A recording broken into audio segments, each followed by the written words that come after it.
Olá, começa agora mais um programa Destaques.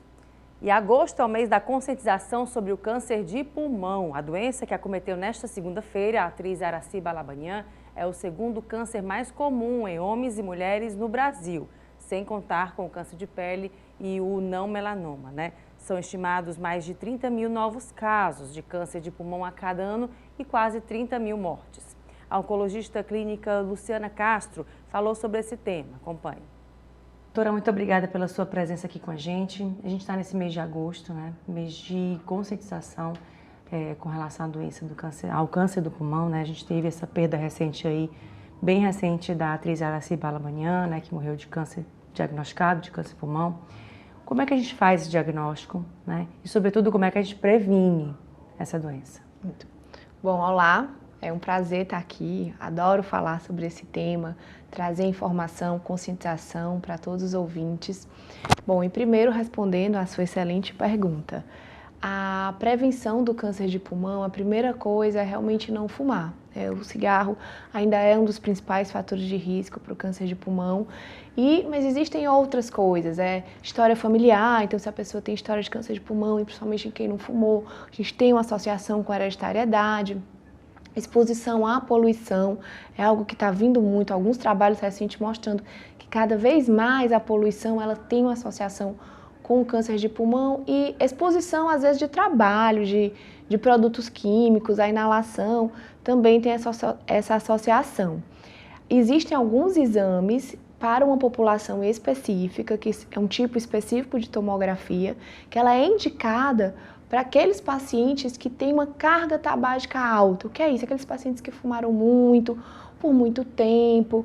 Mesmo aqueles que pararam, a gente tem indicação de ficar fazendo tomografias para identificar esse câncer num estadio mais cedo, no momento mais inicial da doença. Doutora, e assim, a pessoa que já fumou um tempo, parou há uns 20 anos, né? Essa pessoa pode desencadear ter câncer, enfim, né? Ou não? Existe um período que assim, não, depois desse tempo já a pessoa não tem o risco de ter uma doença assim. O que significa isso para quem parou de fumar?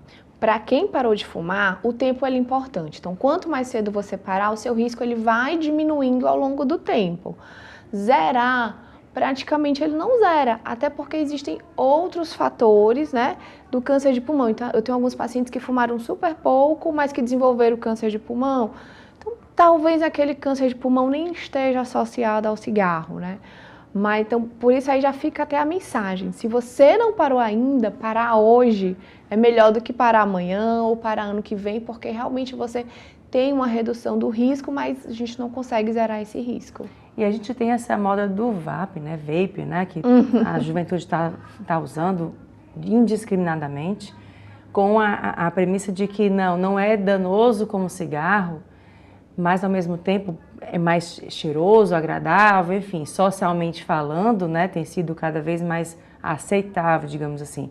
Quais são os riscos da utilização desse vape, eu não sei nem qual a pronúncia que fala, mas dessas substâncias que tem dentro desse digamos assim, cigarro, né? Isso, é o cigarro eletrônico, né, que eles chamam.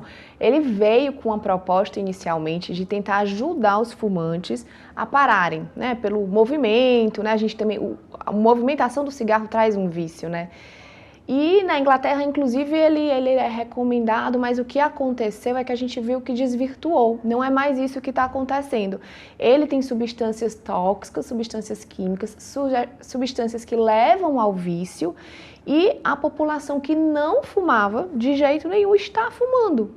E como você falou, ele é cheiroso, ele é socialmente aceito, tem uns jovens acham legal, então a gente está vendo isso com preocupação, porque ele sim é associado, já isso está muito claro na literatura médica, de que ele aumenta o risco de doenças pulmonares e muito provavelmente ele aumenta sim o risco de câncer de pulmão. Então ele pode ser usado em algumas situações para ajudar a tirar o vício do cigarro comum, mas quem não fuma, eu aconselho, não comece. O cigarro eletrônico, ele tem malefícios, sim. Infelizmente, a gente vai sentir o malefício mais na frente, quando já estamos mais idosos, quando a gente mais precisa, né, da nossa saúde, que é quando estamos mais idosos, e aí não tem mais como voltar o tempo. E aí, nesse caso, para quem usa, né? Você fala assim, eu uso cigarro, mas quem não está, quem está ao lado, que está, digamos assim, fumando indiretamente, né? Que inala aquela fumaça. Quais são os riscos também para essas pessoas que convivem com um fumante ou que está num local que tem fumante? Como é que essas pessoas também podem evitar esse contato? É realmente ela passa a fumar, digamos assim, diretamente também? Passa a fumar. Então nós temos o fumante passivo, né, que nós chamamos de fumante passivo. Ele é uma pessoa que ele tem sim um momento de desenvolver tanto enfisema quanto câncer de pulmão, né? Eu acho que nós evoluímos muito se a gente olhar uns 20 anos atrás, em questão de que hoje é proibido fumar em ambientes fechados, mas se você convive com o fumo dentro da sua casa, eu acho que a primeira coisa, pensando nos seus entes queridos, pensando nos seus filhos, tem um espaço bem longe para fumar deles. Porque se você fuma ali na mesa de jantar com os seus filhos ou com a sua esposa, você está, sim, trazendo um dano para eles. E eu acho que como pai e mãe, a gente quer o melhor para os nossos filhos. E exemplo de fumar, com certeza, não é melhor para ser humano nenhum. E nesse caso, cada vez mais os jovens estão utilizando, né? Voltando um pouquinho ao cigarro eletrônico. Nesse ponto, né? A própria propaganda, a utilização, o cheiro, enfim, além desses riscos, né? O que a gente pode fazer, como é que a sociedade pode agir com relação a combater isso? Ainda é socialmente bacana, né? Digamos assim, né? Você passa a aceitar melhor do que quem está fumando um cigarro comum, digamos assim. Mas a senhora acredita que teriam que ter ações mais específicas para que essas pessoas passem a se conscientizar desses malefícios? Eu acho que sim. Eu acho que cabe nós, tanto as sociedades médicas, elas estão começando a desenvolver esse trabalho. Do mesmo jeito que nós fizemos ações para tentar conscientizar as pessoas com relação ao cigarro comum, eu acho que vale sim. Não é algo que está muito na mídia ainda, mas em um futuro muito próximo nós vamos ter ações cada vez maiores. Eu acho que trabalhar com o jovem dentro da sala de aula, eu acho que é algo que pode agregar sim, para que ele entenda que ele está se expondo a um risco, porque eu acho que infelizmente a mensagem que passa desses cigarros eletrônicos é que não tem risco. Então se não tem risco, é legal, tá todo mundo fumando, por que não, né? Mas eu acho que em um futuro bem próximo nós vamos ter uma conscientização melhor. Doutora, até nas redes sociais eu cheguei a ver relatos de profissionais de saúde que atenderam jovens, né, que foram inclusive entubados por decorrência do VAP, né, da utilização do cigarro eletrônico, fez a radiografia, né, o raio-x e viu que como o pulmão estava comprometido, né, nesse sentido. Realmente é um efeito muito rápido que dá no organismo mesmo da pessoa jovem? Muito rápido, eu acho que seriam exceções, mas que podem acontecer. Como a gente vai saber quem vai se dar bem ou vai se dar mal, nós não sabemos. Normalmente, esse tipo de substância tóxica, ela leva um tempo para acontecer, mas acontece. E assim, a fibrose pulmonar que a gente sabe que ela causa é uma doença que é irreversível. Uma vez você desenvolveu esse tipo de doença, você não volta mais. Então é um risco sim, um risco alto, e a quantidade que se fuma é muito maior. Eu vejo que o líquidozinho que eles preenchem acaba muito rápido, então assim, eles estão inalando muitas toxinas ali para o pulmão dele, que no futuro, infelizmente, vai ter um preço a se pagar. E aí, nesse caso, conscientização e informação, né, doutora? Esse mês de agosto é justamente para isso, né, para poder alertar a população sobre como a gente pode fazer para evitar, né, essa doença. Exatamente. Então, por isso que tem-se essa conscientização, esse mês. Eu acho super importante o papel da mídia trazer, chegar com que essa informação chegue até as pessoas para que elas entendam e conversem com seus parentes, com seus colegas, passem a informação adequada, alerte, porque isso é que vai fazer a diferença no final das contas. E quando a pessoa começa a sentir os primeiros sintomas, né? Em que momento essa pessoa chega até o oncologista e é diagnosticado o câncer de pulmão? O câncer de pulmão, o risco dele é porque quando ele dá sintomas, ele já está muito avançado. Então ele não é como o câncer de mama, que a mulher se toca e sente, não é. Ele vai dar tosse com sangue, dá falta de ar, perda de peso. Só que quando ele está acontecendo isso é porque já está avançado. Então, por isso que é importante o rastreamento, que é algo que eu percebo que muitas pessoas não conhecem, desconhecem. Do mesmo jeito que a gente faz mamografia para o câncer de mama, o toque para o câncer de próstata, a gente tem a tomografia de baixa dosagem para todo paciente que tem uma carga tabágica acima de 20 maços ano. Então, esse paciente ele tem um risco tão alto de desenvolver câncer de pulmão que ele precisa fazer esse acompanhamento médico. E eu acho que isso precisa ser mais difundido. Então, se você fumou muito, se você fumou mais 10, 20 anos, procure um pneumologista, procure um cirurgião torácico para se fazer esse acompanhamento. E na hora que eles encontram uma suspeição, aí é feita uma biópsia e dessa biópsia se confirma ou não o câncer. E uma vez diagnosticado, né, existe possibilidade de cura, probabilidade, como é que é feito esse tratamento? Bom, hoje a gente avançou muito. Nos últimos 10 anos, o câncer de pulmão deu um salto no tratamento, tanto com relação à cirurgia quanto aos medicamentos que nós usamos.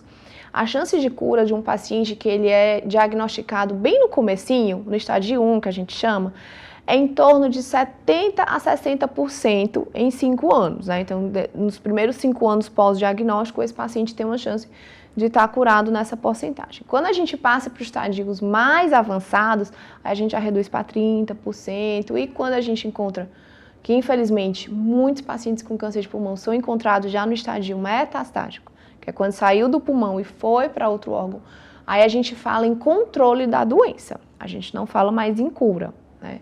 E aí a cirurgia ainda é o principal ferramenta para retirar o tumor, e antes ou depois da cirurgia a gente pode fazer tanto quimioterapia como imunoterapia, que é um tipo de tratamento relativamente novo, que mudou a história do câncer de pulmão.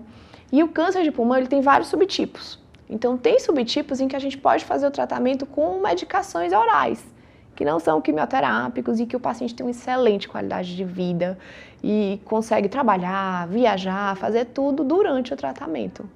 E nesse caso, a senhora tinha falado também com relação à questão de exposição à poluição, né? Isso.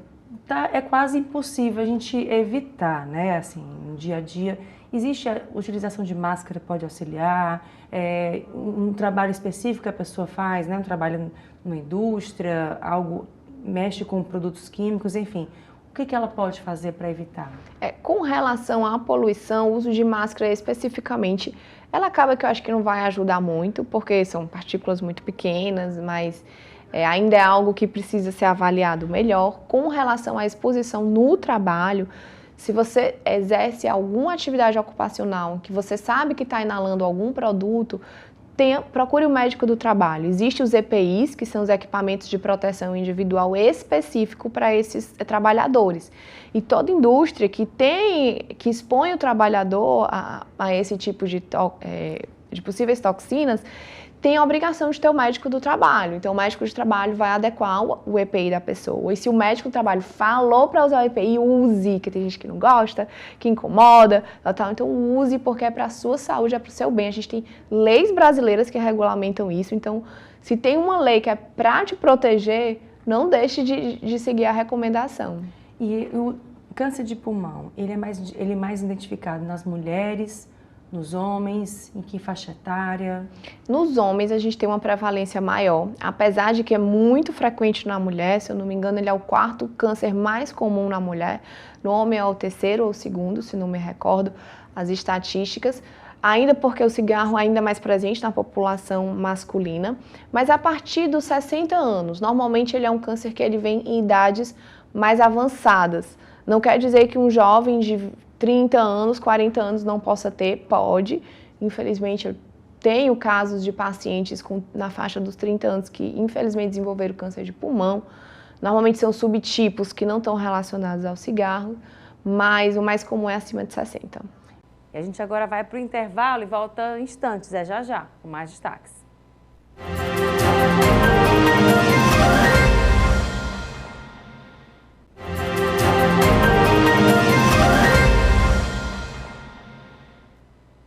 Estamos de volta. A obesidade tem apresentado índices preocupantes. De acordo com o Atlas Mundial da Obesidade, 41% dos adultos no Brasil, ou seja, 4 em cada 10, podem sofrer com a condição. Além de todo o estigma da sociedade, a obesidade tem impactos negativos na saúde masculina e feminina, sendo um deles a infertilidade no caso. O médico ginecologista Marcelo Cavalcante, que é especialista em reprodução humana, falou sobre os cuidados que se deve ter para evitar esta doença. Doutor Marcelo, obrigada pela sua presença aqui com a gente no Destaques, falando um pouco sobre a obesidade e esse impacto, né, que essa doença causa na vida de mulheres e homens, principalmente com relação à fertilidade, né? Como é que isso tem impactado ultimamente na população como um todo? Ok, Elaine, eu que agradeço o convite para a gente estar aqui e conversar um pouco sobre obesidade, que é um tema que a cada dia vem despertando mais atenção e que compromete não só a fertilidade das pessoas, da mulher, do homem também, mas que compromete uma série de outras complicações na vida do indivíduo que está acima do peso. O que tem alertado sobre a relação da obesidade com a fertilidade é principalmente por conta dos números crescentes dos casos de obesidade. E, coincidentemente ou não, também houve um aumento relativamente importante de número de casais que estão com dificuldade para engravidar. E, quando se avalia esses casais que estão com dificuldade para engravidar, uma das explicações é esse aumento galopante do número de obesos. E nesse caso, assim, para as mulheres, quais são os efeitos da obesidade e também com relação à questão para elas da fertilidade? A obesidade ela pode interferir em todo o ciclo reprodutivo da mulher. Mulheres que estão acima do peso, mulheres obesas, sobrepeso e obesidade, elas têm uma dificuldade maior de ovular. Então essa seria a primeira etapa quando se pensa em fertilidade, seria a ovulação, que é a sementinha da mulher para encontrar com o espermatozoide do homem. Então essas mulheres já vão ter dificuldade para engravidar. Esse óvulo da mulher obesa, quando ela consegue ovular, a qualidade desse óvulo é uma qualidade inferior da não obesa. E aí muitos perguntam por quê? Porque a obesidade ela interfere em vários mecanismos, não só mecanismos hormonais, ela interfere na questão inflamatória da paciente e com isso ela vai gerar óvulos de uma qualidade inferior. E aí aquela gravidez que foi gerada a partir de uma ovulação de uma mulher obesa, ela vai ter um risco maior de complicações. Desde complicações no início da gravidez, que seria um risco elevado de ter abortamentos espontâneos, até complicações durante toda a gestação. Mulheres que estão obesas, mulheres que têm diabetes associada à obesidade, elas têm um risco maior de desenvolver bebês com algum tipo de malformação, especialmente malformações cardíacas, o bebezinho nascer com malformação. E ao longo do pré-natal e do parto, essa mulher vai ter um risco maior de ter diabetes mellitus gestacional, vai ter um risco maior de ter bebês com macrosomia, que são bebês que são muito grandes. A gente tem aquela ideia de no passado, o bebê saudável é um bebê grande, aquele bebê que nasceu com mais de 4 quilos, mas isso é considerado uma complicação. A mulher obesa tem um risco maior de ter problema com pressão, de ter hipertensão na gravidez e de ter problemas também durante o parto, tá? De ter dificuldade para o bebê nascer pelo parto vaginal, se assim ela desejar, e dificuldades também na recuperação após o parto, um risco maior de eventos tromboembólicos, de infecção, enfim. Quase todas as complicações vão ser mais frequentes entre a gestante obesa do que a não obesa. E com relação ao homem, né? O que é que a obesidade pode causar para esse homem, com relação também, sobretudo, à fertilidade? Pronto. Em relação ao homem, a gente pode ter mais ou menos o mesmo raciocínio, mas não aplicado à parte da gravidez em si, gestacional em si. Mas os homens obesos, eles têm uma produção de espermatozoide diminuída e de uma qualidade inferior do que os não obesos. E o que se sabe hoje também é que a saúde das suas gerações, a saúde dos seus filhos, muitas vezes também é definida durante esse processo da geração do embrião e durante a gestação. Existem alguns estudos com homens que a qualidade do espermatozoide está interferindo no surgimento de doenças daquele futuro bebê numa vida adolescente e adulta. E aí, nesse caso, quando o casal procura pelo senhor, né, para poder não estar conseguindo, de que forma esse casal pode ser ajudado, sobretudo com relação à questão da obesidade? Todo casal, não só o casal que está com dificuldade para engravidar, mas o casal que pretende engravidar, ele tem que fazer algumas adequações no seu estilo de vida. Então isso faz parte da avaliação do ginecologista ou do especialista em reprodução assistida, avaliar de uma forma global, de uma forma mais ampla o casal, o homem e a mulher. E a questão nutricional, a questão da atividade física, do peso faz parte dessa avaliação. O ideal é que esse casal esteja dentro de um peso ideal, que a gente vai colocar naquela faixa do índice de massa corpórea, que é o parâmetro que a gente utiliza, entre 18,5 a 24,9, 25. Entre 25 e 30 passa a ser sobrepeso e depois de 30 isso passa a ser obesidade. Então esse é um parâmetro que a gente utiliza para avaliar o casal. E caso o casal esteja acima do peso, ele é orientado a fazer modificações no estilo de vida, tem um acompanhamento também, se tiver acesso, com um nutricionista, dentro de uma equipe multidisciplinar, para que a gente possa adequar o peso desse casal e ele consiga ter uma gestação, consiga engravidar espontaneamente e consiga ter uma gestação saudável. A gente falou na questão da idade reprodutiva, né? Quando a mulher passa disso, né? Já no período do climatério e também da menopausa. Quais são esses cuidados e o que a obesidade, nesse caso, nessa faixa etária, pode ocasionar para essa mulher? Bom, a obesidade, de uma forma geral, para a saúde do indivíduo, a gente, deixando um pouco a fertilidade de lado, ela está associada com diversas doenças crônicas. Tá? A obesidade é uma doença crônica. Muitas vezes a gente pode discutir, as pessoas que estão acima do peso, colocar que obesidade é uma obesidade saudável, mas dentro do Código Internacional de Doenças, que é o que classifica, que nos orienta, a obesidade é classificada como uma doença.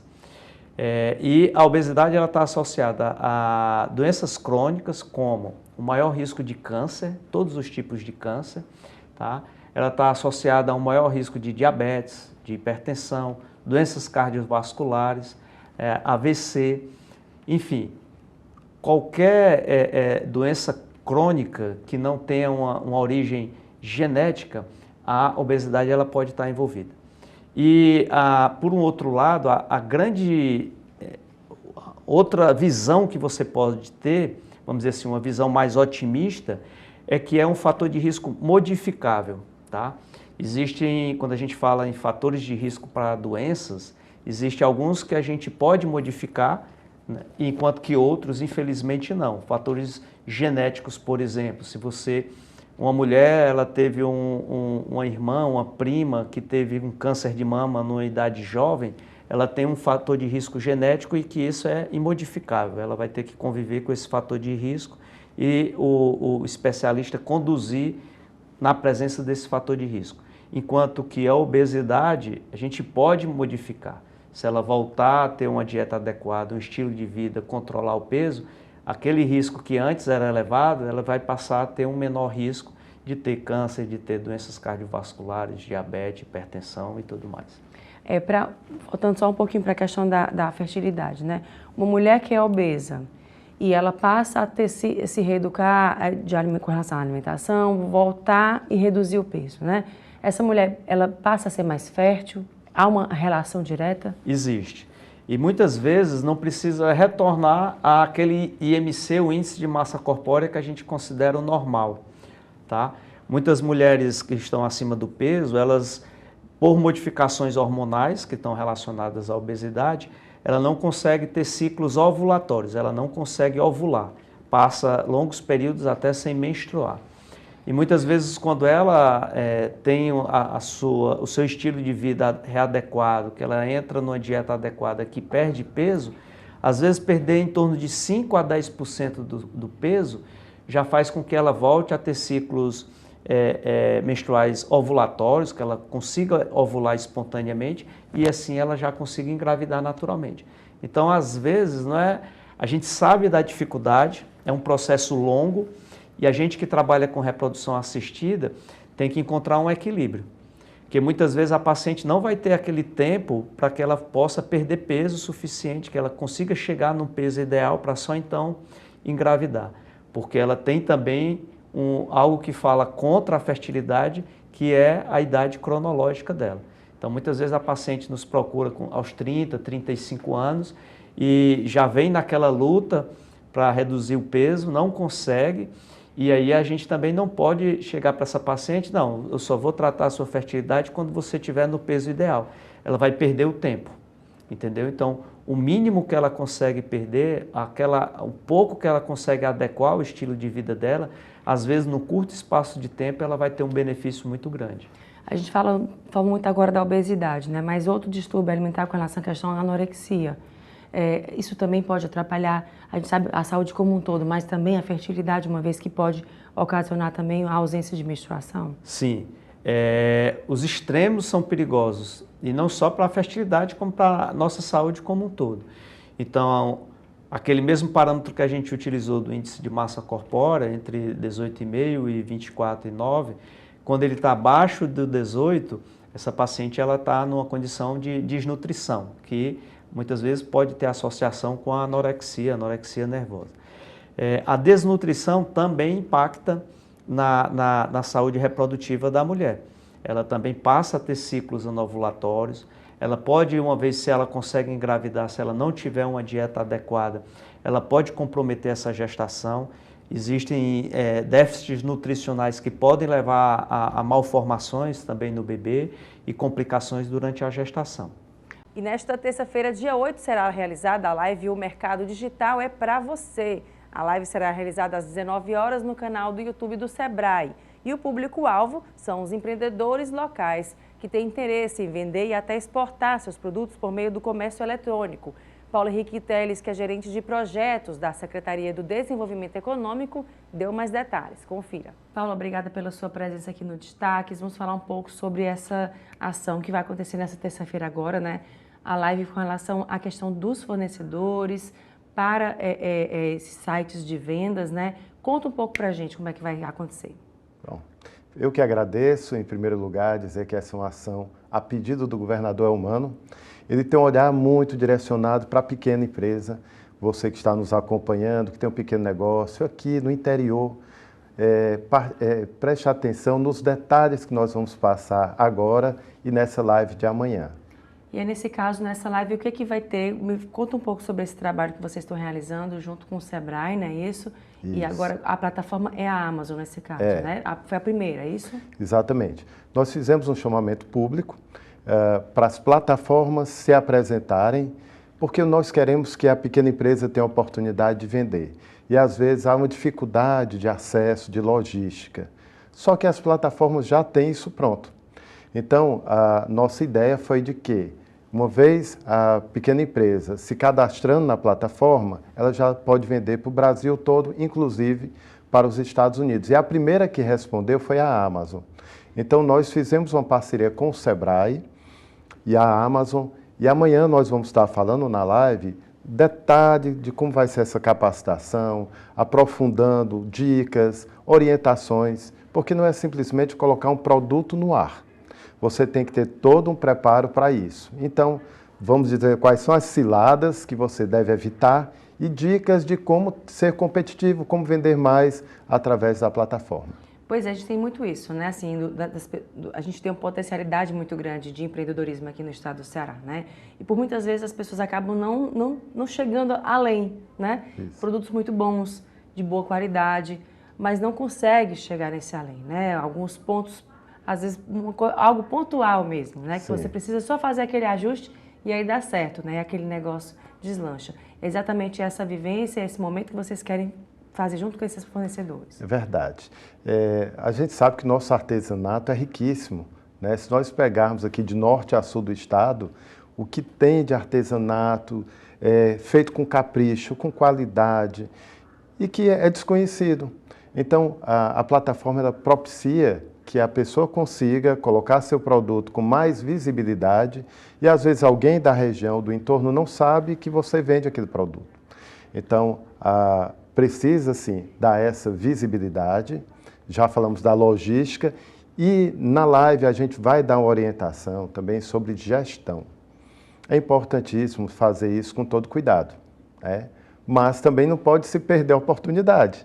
O mercado está aí, está aberto, às vezes você está no interior, poxa, aqui eu não consigo vender, não tem um mercado que me atenda. Tem mercado e tem oportunidade para cada um. Então, é nesse sentido. Paulo, você falou no artesanato. É só quem faz artesanato que pode participar ou não? Não. Quais são as áreas dos requisitos? Bom, especificamente a Amazon, ela vende todo tipo de produto, né? Então, você tem determinado produto, vou pegar o exemplo de material escolar. Você quer vender um produto, um material escolar, que você tem lá no seu mercadinho. alguém que está numa outra cidade quer comprar, mas não tem acesso àquele material específico. Pela plataforma vai ter. A gente fala de artesanato ou produtos assim que são mais específicos, porque a Amazon ela permite você vender inclusive para os Estados Unidos. E algo bacana de uma plataforma estruturada, exemplo dessa, é que ela já tem o cliente, né, querendo comprar, basta a gente colocar com qualidade lá, diversos produtos, e às vezes aqui mesmo no estado a gente desconhece. Por exemplo, tem uma bebida, uma cachaça que é feita em Viçosa, mas a gente que está em Fortaleza às vezes desconhece aquela cachaça ou aquele produto. Então, quais os produtos são mais demandados vão ser falados amanhã na live. Quais os produtos são mais solicitados e vendem mais. Então, tudo isso a gente vai colocar com detalhes, vai ser um momento muito interessante. Nós teremos a participação da Letícia, da Amazon, o Silvio, que é articulador, gerente do Sebrae, e representando o nosso governador Elmano de Freitas, nós teremos o secretário executivo Fábio Feijó, que é secretário executivo do Comércio, Serviço e Inovação. Então, assim, é um time de primeira qualidade, está imperdível, você tem que participar.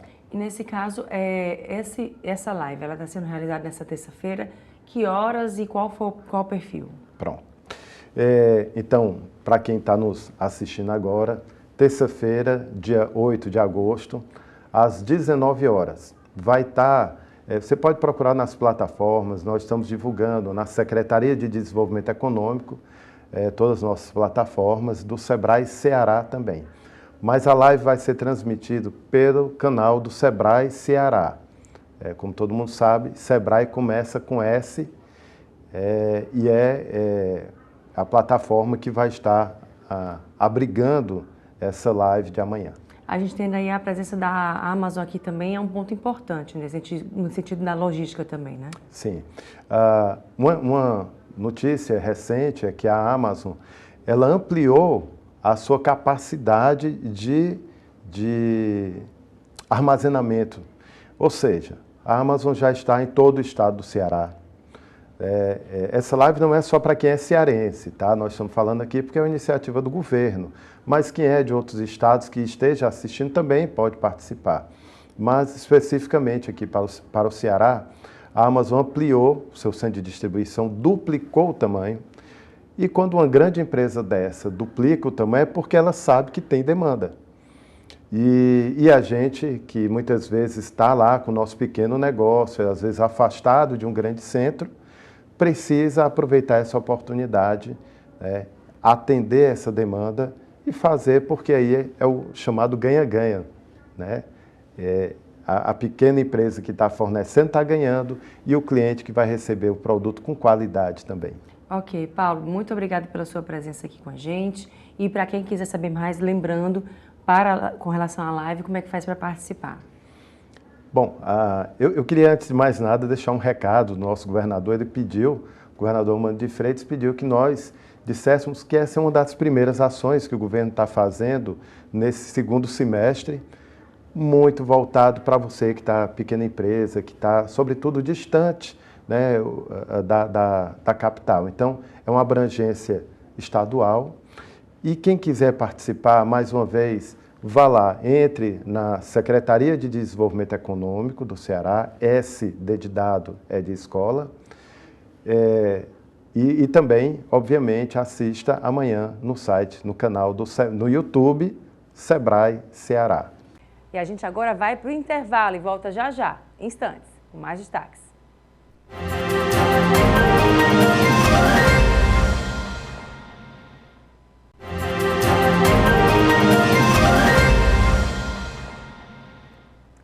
Estamos de volta falando de saúde. Você tem inchaço constante nas pernas e nos pés? Suas pernas coçam o dia inteiro? Saiba que isso pode ser um problema vascular.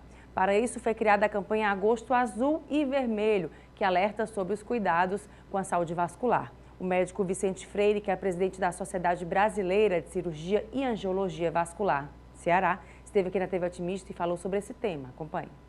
Doutor Vicente, muito obrigada pela sua presença. A gente fala um pouquinho sobre a questão da saúde, né, vascular. A gente está nesse mês de agosto. Conta um pouco como é que está sendo essa movimentação para falar para as pessoas a importância sobre o cuidado com a saúde vascular. Olá, obrigado por ter nos chamado. A Sociedade Brasileira de Angiologia e Cirurgia Vascular, todo agosto, já há algum tempo, promove uma campanha de conscientização sobre as doenças vasculares. As doenças vasculares, normalmente, elas se dividem em 2 grupos, né? A gente tem doenças venosas e arteriais, né? As doenças arteriais são aquelas que, muito parecido com os problemas cardíacos, né? Que é o infarto, é o AVC e também essas embolias que podem acontecer em artérias, né? Temos também as doenças venosas, né? Que eu acho que aí é que todo mundo conhece, que é a famosa TVP, né? Trombose venosa profunda, que acontece aí principalmente no sexo feminino, né? E tem alguns fatores de risco, então a gente está aqui para esse mês para relembrar, né, os fatores de risco, a necessidade da prevenção. Eu estou falando nessa questão das mulheres, né? Só falou que aqui tem mais casos com relação à questão da trombose, né? Quais são as principais causas? Como é que a gente consegue diagnosticar? Quando a gente sente dor nas pernas, inchaço, o que a gente pode fazer nesse momento? A trombose venosa profunda ela é mais comum em mulheres devido ao hormônio feminino, né? O hormônio feminino, ele causa, na verdade não causa, mas ele dá uma maior propensão a eventos trombóticos, né? O que é a trombose, né? É a formação de um coágulo numa veia. Então, o uso de anticoncepcional aumenta esse risco, né? Ou doenças familiares e as doenças varicosas, né? As varizes também, elas têm relação, né, com o aumento do risco de trombose. Então, como esses problemas são mais específicos do sexo feminino, então a gente tem mais trombose aí para esse perfil, né, para esse perfil de paciente. E normalmente assim a dor nas pernas é até muito comum, principalmente aí da posição bípede, né, a gente anda em pé aí, passa o dia em pé ou sentado grandes períodos e não se movimenta, então a gente está movimentando. Então esse momento agora, esse mês, a gente vem salientar que a gente precisa se cuidar, a gente precisa estar se movimentando, a gente precisa estar fazendo atividade física e, claro, se é mulher, está usando anticoncepcional, o ideal é sempre estar acompanhando o seu ginecologista ou mesmo procurar um cirurgião vascular. Mas o que alerta para um evento de trombose é uma dor em um único membro, em uma única perna ou num único braço, né?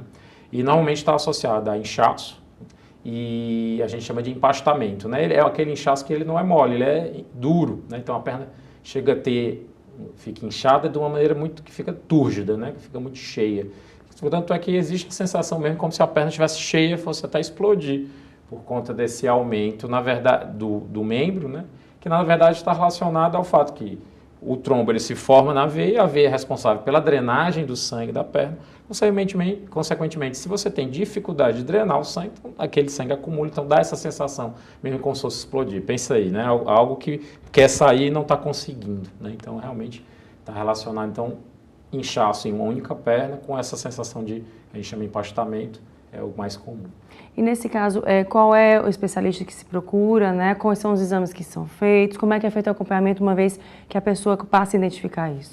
O ideal, uma vez que você tem a suspeita de trombose, né? Quando, mais uma vez, um inchaço numa única perna associado ao enrijecimento dela, o ideal é procurar um serviço de urgência, porque a trombose é uma patologia de urgência, né? Então você vai lá fazer uma avaliação, o médico mesmo clínico vai fazer o primeiro contato, né? Pode pedir algum exame, normalmente se solicita um Doppler, né? Que é o ultrassom Doppler da perna, que nada mais é do que um ultrassom dos vasos para ver o fluxo, né? O Doppler é o fenômeno Doppler, né? Que é aquele da ambulância, né? Onde você, ao escutar um barulho, mesmo ele sendo de mesma intensidade, esse barulho ao se aproximar ele aumenta. Então no ultrassom você consegue ver esse fluxo, né? Ou aumentado ou diminuído e algumas vezes inclusive dá para ver o trombo. Então serviço de urgência normalmente vai fazer um Doppler, algumas vezes faz um exame que é chamado dedímero, e esses exames, uma vez alterados, vão fazer com que você inicie uma anticoagulação, né? Tomar uma medicação que vai afinar o sangue, né? E o acompanhamento, então, após isso, passa a ser do cirurgião vascular. Normalmente, serviço de urgência, quando tem suporte, hospitais de grande porte, nós somos acionados, né, para dar o parecer, para dar uma olhada, ver se tem alguma coisa para fazer. Normalmente, tromboses são abaixo da perna, é só remédio mesmo, a gente dá a medicação, com o tempo o próprio corpo ajuda a desobstruir. Tromboses acima do joelho, aí a gente já fica mais preocupado, assim, a gente vai ter um inchaço da coxa toda. Dependendo da idade, às vezes a gente pode fazer alguma intervenção para tentar retirar esse trombo. E nesse caso, qual é essa pessoa que pode ter a probabilidade, né? Ela é uma pessoa sedentária, uma pessoa obesa? Como é que se desenha essa pessoa que pode ter uma trombose? Normalmente são pacientes que usam anticoncepcional, têm história na família, estão em sobrepeso, tem doença varicosa de grande monta. Doutor, tem algumas varizes. Não, mas é doença varicosa, aquelas veias dilatadas, né, bem visíveis, né? Não é aqueles vasinhos que a gente está acostumado a ver, não. Mas, embora quem tem aqueles vasinhos, o ideal é sempre procurar avaliação, porque às vezes tem alguma veia que ela não está percebendo, mas que está mais dilatada. O cigarro também, né, é um fator de risco importante. Viagens acima de 4 horas, né, ou de avião ou de ônibus, né, se você passar mais de 4 horas por conta da estase, né. A gente fala que a trombose venosa está associada a uma tríade, que é a tríade de Virchow. Então, tem mais de 150 anos que esse estudioso diz que estase, ou seja, muito tempo parado, né, numa viagem como essa, né, hipercoagulabilidade, que é esse fenômeno, né? Você está tomando anticoncepcional, o próprio hormônio feminino, e alteração da parede do vaso, que pode se dar por herança familiar, por exemplo, as varizes são alteração da parede do vaso. Pode ser por herança familiar ou por algum trauma, internações prolongadas também geram, né, problema na parede dos vasos. Então, são esses 3 fatores, esse tripé, que vai estar uma predisposição à trombose. Então, o tabagismo dá alteração da parede do vaso. Então, por isso que o cigarro aumenta também, o anticoncepcional. Então, acho que falei aí mais ou menos uns 9 causas aí, na verdade, fatores de risco para essa patologia. O senhor falou da viagem, né? E a gente vê aí o período de férias, enfim, né? Não tem viagem a trabalho. Como é que a gente pode, né, fazer essa viagem de forma que a gente não prejudique também a saúde dos nossos membros inferiores? O que eu sempre falo, eu divido em 2 situações. Teve histórico de doença trombótica na família?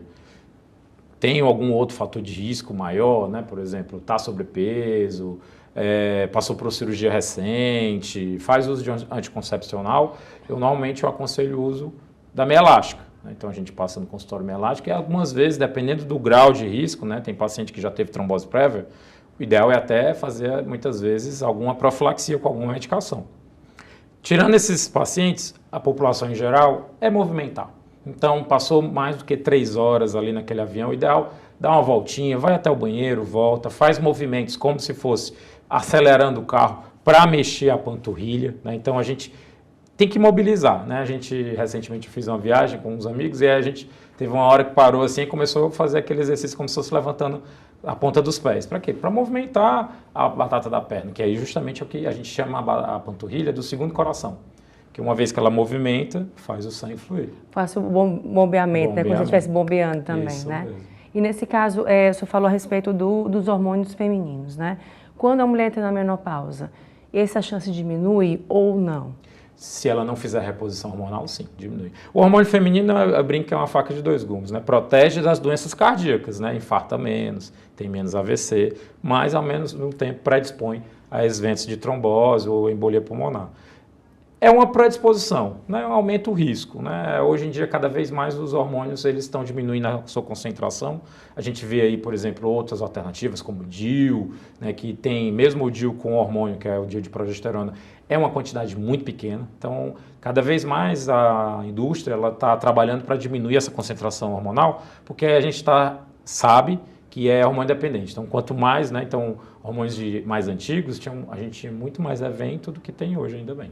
E calçados, né? É mais indicado um tênis com a meia, apesar de não ser tão elegante para determinadas funções das mulheres, né? De trabalho, enfim.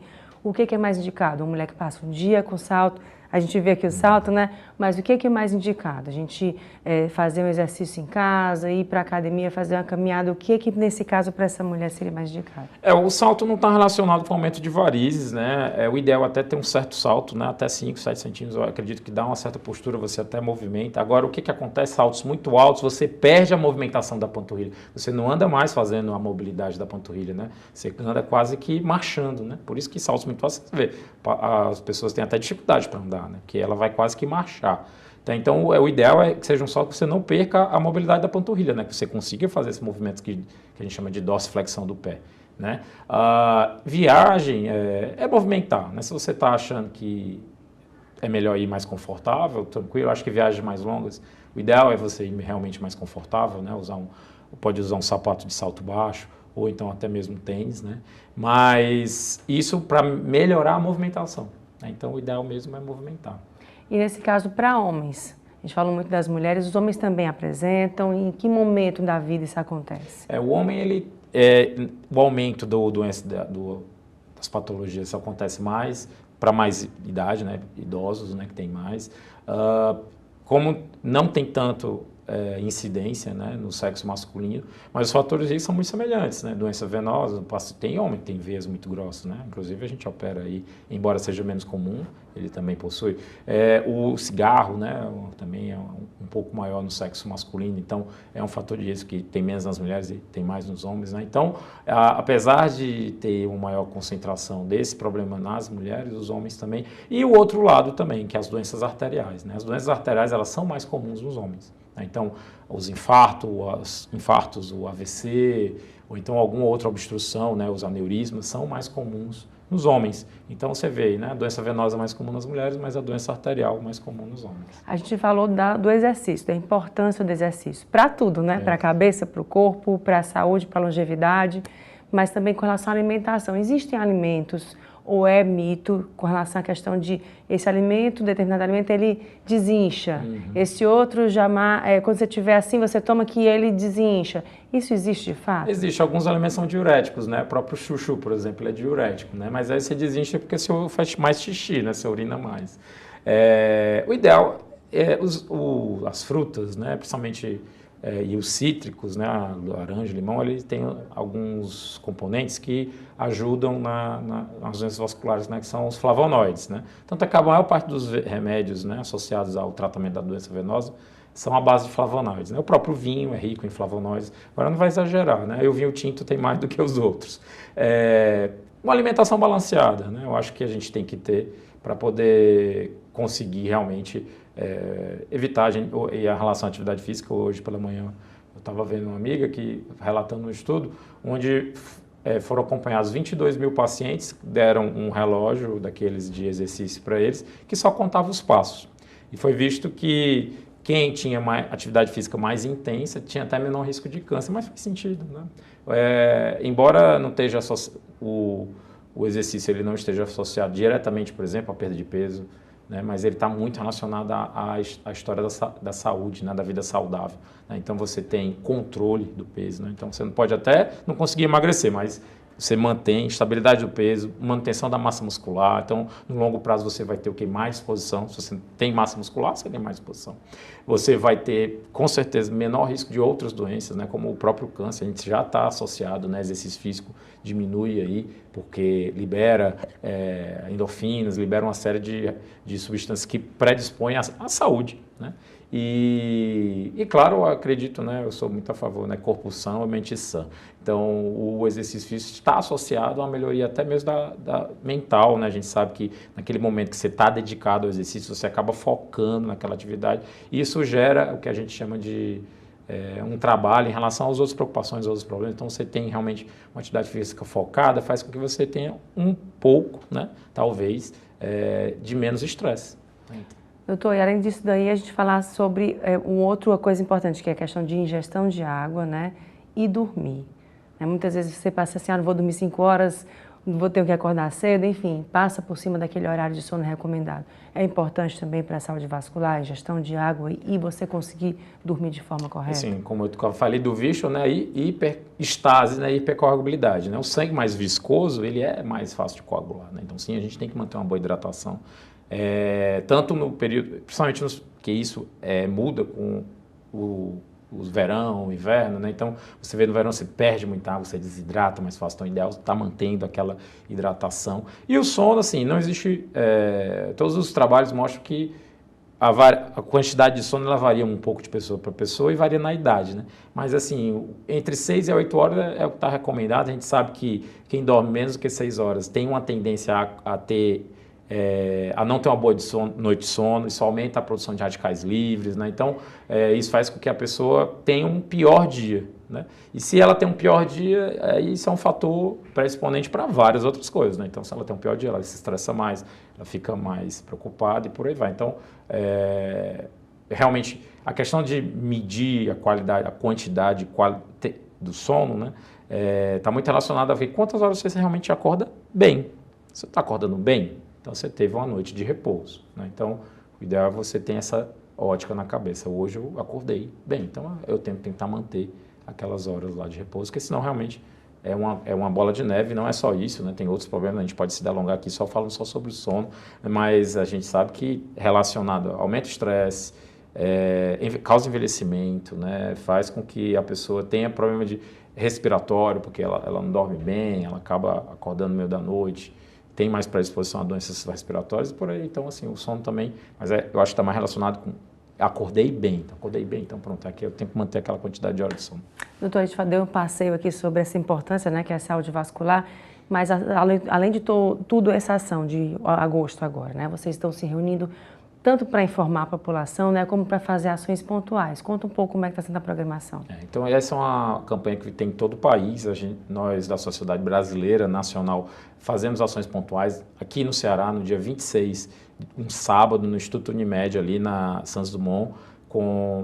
Nós vamos fazer uma ação lá, um check-up vascular. A gente vai estar iniciando em breve a divulgação. Um telefone, a pessoa que tem o seu exame, está dependendo desse exame de ultrassom Doppler aí na rede pública, que queira adiantar o seu exame, a gente vai estar divulgando aí o telefone para ela poder, então, a gente vai fazer 100 exames, né, de maneira voluntária nesse dia aí, vai contar com o apoio aí dos membros, dos associados da sociedade. Ok, doutor, quem quiser saber mais informações com relação ao trabalho de vocês também, como é que faz para encontrar nas redes sociais? A gente também tem o Instagram, SBACV Ceará, que é a Sociedade Brasileira de Angiologia e Cirurgia Vascular do Ceará, e temos a AMC, a Associação Médica Cearense, onde a nossa sede é junto da Associação Médica Cearense, então também pode estar ligando lá na Associação Médica, que também tem o suporte da sociedade. E o Destaques fica por aqui. Obrigada pela sua companhia e até o próximo programa.